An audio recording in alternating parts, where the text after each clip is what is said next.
Welcome back. We are back with another live session this week, and I'm really excited about the session this week because it's got a nice theme to it.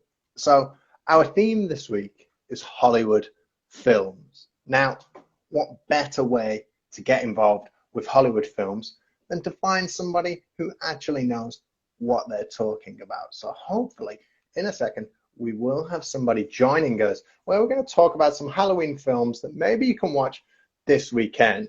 Remember, the aim of this live is just to give everybody a little bit of practice listening to some English, listening to some regular English that people speak, sometimes stuff that you can't really find in the textbooks. So we're going to try a few of those today. So we're just waiting for a moment for our guest. I managed to trawl Instagram and get the best person who can tell us about films. I know a little bit about films, but not too much. Oh, I see people are getting involved. We've got some pumpkins in the chat. I like it. Very nice theme right there. So hopefully, and also put some things down in the comments as well. Do you recommend a Halloween film for this weekend? I watched a couple last weekend, and hopefully I should be able to give you some great information about that. So let's just wait a second or two, and our guest should come any moment.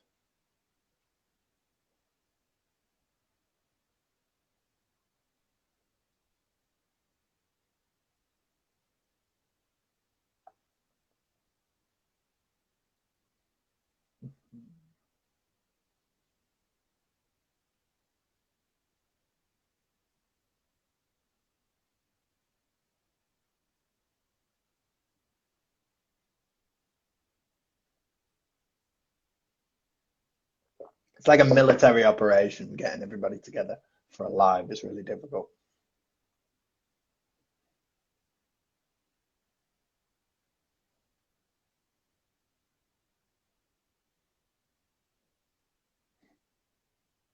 Ah, here we go.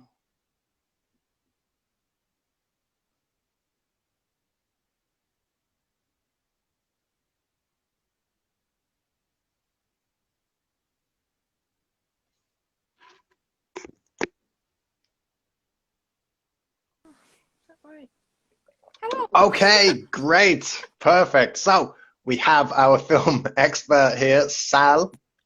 Definitely you should follow Sal on Instagram. She does some great things about film. She's always recommending different ones. We'll put her link down in the chat later on. Sal, how are you? Yeah, not too bad. How are you? You all right? Yeah, pretty good. I slept well despite watching some Halloween movies over the last few days, so I'm quite happy about that. I didn't watch any of the really scary ones. So we're going to talk a little bit about Halloween movies today, but this is a pretty big tradition in film, right? There's so many, Halloween themed movies or horror films. Is that right? Yeah, quite a lot of horror films out there. It's something for everyone, really. All ages. There's lots out there. Is this a genre of film that you're really into, or do you much prefer other types? Pretty much watch all genres, but I do quite like horror films. I've always watched horror films, sort of like even from a young age. Perhaps when I shouldn't have watched them, but from a young age, I always watched them. All right, okay. So we've got a few films we're going to recommend today. And first up, we're going to recommend a family-friendly one. Sometimes you've got children, you don't want to watch, thousands of people getting murdered. You want to watch a nice and easy one. So I think we've got one each. Now, I'll tell you about mine first. I decided to watch, because it's on Netflix, so it's nice and easy. You can go and watch it. I decided to watch Kiki's Delivery Service, which if no one has seen this is a Studio Ghibli film, one of the famous Studio Ghibli films from Japan. And this is a great story. You could watch this with young children, really anyone up to about 12 years old. I mean, I even liked it, and I'm in my mid-30s, so that's a really good one. So this is a story of a young girl who just happens to be a witch, and at a certain age, I'm not sure how old, about 10 years old, she has to leave her town and go and find another town to be the witch in that town, because every town has to have a witch. So she ends up in the big city, and she finds that she's not really got any talents apart from her ability to fly around. So she sets up a delivery service with the help of a baker in the town, and the film is a nice story about her finding herself, and then of course she loses her powers, and then she gets her powers back in the end. So fun for all the family. Really nice graphics as well. These Studio Ghibli films are really great when it comes to graphics. I love that theme of every town. It seems like in all of the movies, every town seems to be some like South German, Swiss, Austrian style towns. So that was a really nice one. So I'd recommend that to anybody. Sal, what would you recommend for families this Halloween? That's a really good film, actually. I would go with Goosebumps. I think that's also on Netflix. It's pretty much about they discover a book and then everything in the book comes to life and they have to kind of find like all the characters and put them back in the book. It kind of reminds me a bit of Jumanji. Quite a lot of people have probably seen Okay. Jumanji, so it's like that, but kind of like a horror version, but it's for like kids and that, and it's got a bit of comedy in it. It's quite a good film. Also got Jack Black in it. Really good film. Okay, Yeah. great. What kind of age of kids would you Uh, recommend it for? I guess sort of like 6 upwards. It's just sort of a Okay. family film, really, but I still quite enjoyed it. There's a second one as well, but yeah, it's good films. All right, so there's two, so that's pretty good. I'll say, okay, so that's Goosebumps. That might be on Netflix, so that's great. I also thought of a classic Hollywood movie. Now, I was kind of toing and froing on this one as to what to watch, and I finally decided last night, for the first time in my life, I was going to watch The Shining.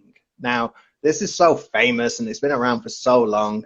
And what I think the first thing that really struck me about watching The Shining was just how desensitized we are nowadays in 2020 to any form of violence. Because I think when you watch a film from the mid 70s, it's a really famous horror film, it's really not that violent or gory. I mean, one person dies in the whole film.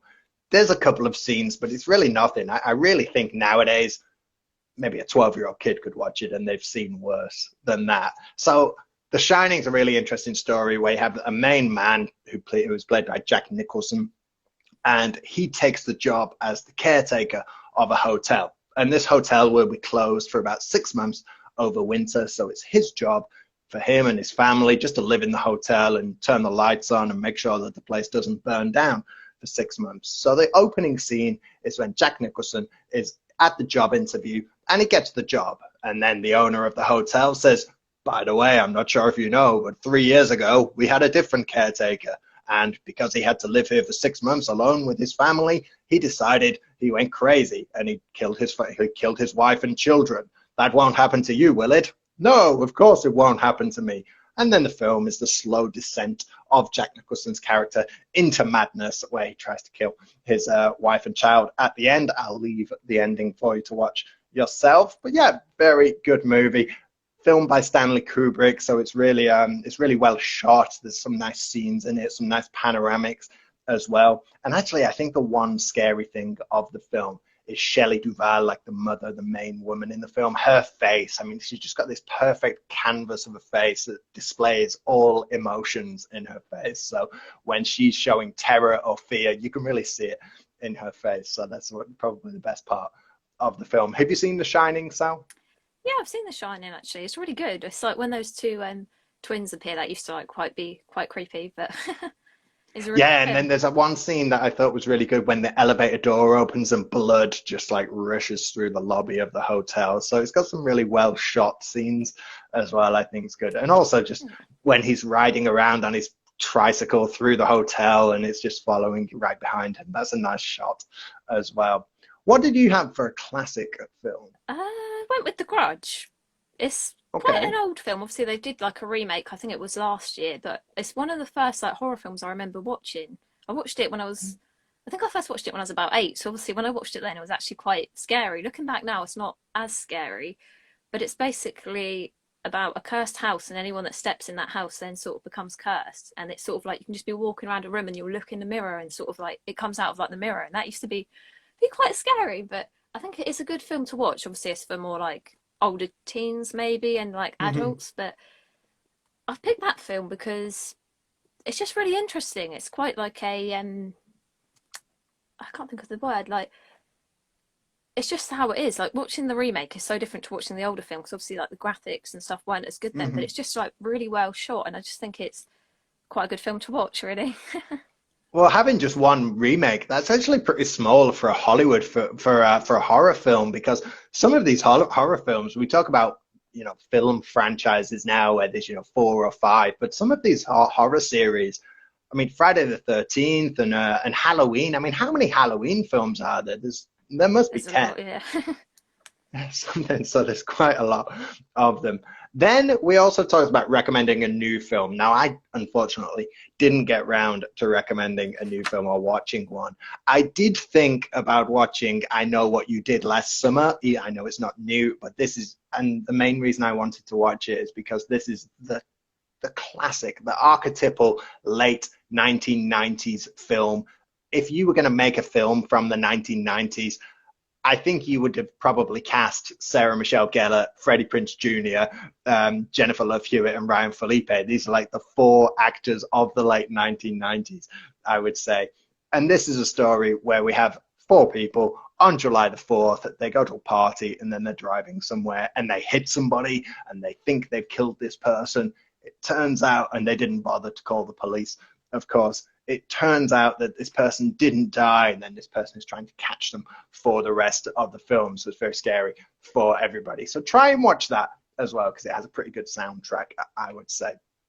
Sal, you did watch a new Halloween film, didn't you?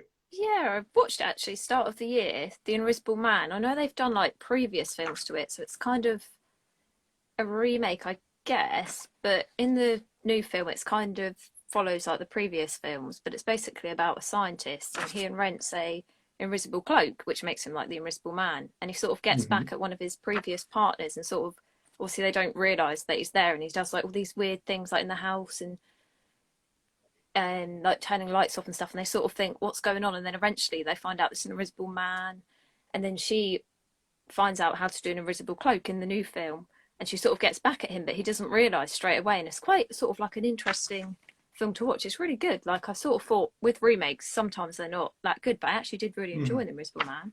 It's got a really good plot as well. Well, that sounds like a nice one, because I think maybe one of the reasons I decided not to watch a new one is, like I was mentioning before, if you watch The Shining nowadays, it's nothing to what it was like in the 1970s. I remember talking to somebody about The Exorcist once, and they said if you were like in the cinema in the 1970s watching The Exorcist, you were just terrified. And then a 10-year-old child could watch it nowadays and it wouldn't be anything. Because some of these new horror movies are just harrowing, right? Can you recommend, well, maybe not recommend, maybe warn people against some new horror movie like that? They can be kind of like so bad that they're kind of funny as well. I think like some of the new horror films, it's just like some stuff happens, you just think, oh, or you see them like do something, you think you wouldn't do that, don't do it, and they do it, and it's just quite funny, isn't it? But Okay, cool. I had a couple of honorable mentions just before we go. I mentioned Evil Dead 3, Army of Darkness, which is so bad it became a cult movie with Bruce Campbell, so you should definitely try to watch that. It's where he goes back in time and ends up fighting skeletons and things, which is great. And yeah, like I said, I Know What You Did Last Summer should be on your to-do list as well. Sal, just before we go, do you have any honorable mentions of Halloween movies? um, I can't really think of any actually. But Well, later on, we'll put your Instagram link in the chat, and people can follow you. If you've got any other recommendations, you can just post something about it. And everybody, remember, follow Sal for some great film advice and some recommendations. The thing I like about Sal's account is she recommends films that it's not just the obvious ones that you've probably seen. She recommends some ones that you might not have seen as well, which is really good. And it's always good to get somebody else's opinion on some things like that. Sal, thank you so much today for coming on and giving us some recommendations. Thanks very much. thanks for having me. See you later. Great. Thanks. Bye. Bye.